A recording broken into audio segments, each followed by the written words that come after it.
Ganito kakalat ha. Ka-trader. About pasok ko sa mga kontraksyon, ganito kakalat yun. Ito, tingnan nyo mga ka-trader ha. Ngayon ako maglilinis nito.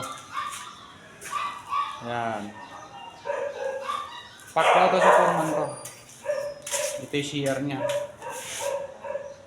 Ito yung nililipatan namin, mga nire-rescue namin, mga isang linggo siguro ito mahigit. Ito mga ka-trader. Pagkaw niya ito ng 25,000. Ano niya dito, partition, tapos at saka ano, pintura. Ayan. Sa kanya na itong ano, gawa na to. Ngayon, andito ako para i-rescue ko. Ako ang mag-ayos sa ano na yan, mga biga na yan. Ako na magpapakinis niyan. Ayan. Ang gagawin ko dyan, i-retouch ko yung mga dapat i-retouch na ano, simento. Tapos, i-skin coat ko. Papatagin ko sa skin coat. Ayan, mga kapatid. Ito siya. Ayan, mga ka-trader. Linisin natin yan. Tapos, ito lang isang ano na, pangatlong palapag kami.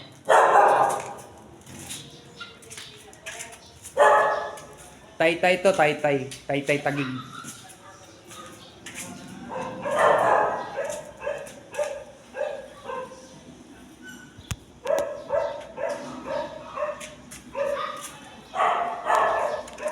Ito, harap po.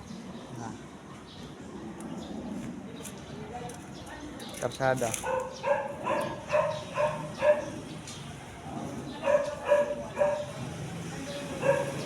Nag-isa kami, yung sa kabila na yun, yung may tao, ano yun, doon siya gagawa. Dito ako nag-rescue.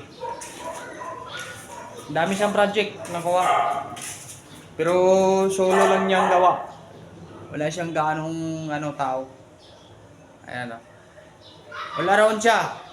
Electrical, tubero, mason, foreman, engineer, sa kanya lahat. Maano rin siyang magaling din siyang gumawa sa mga simula ng wrap hanggang finish. Kaya niyang buuin yung bahay o building. Ang ipagawa niya. Subaybayan nyo lang yung content sa tao mga ka-trader. Pakitalo at share na lang sa page natin para ma-update kayo sa lahat ng gagawin nating contents. Para masusubaybayan nyo yung mga gawa namin. Thank you for watching.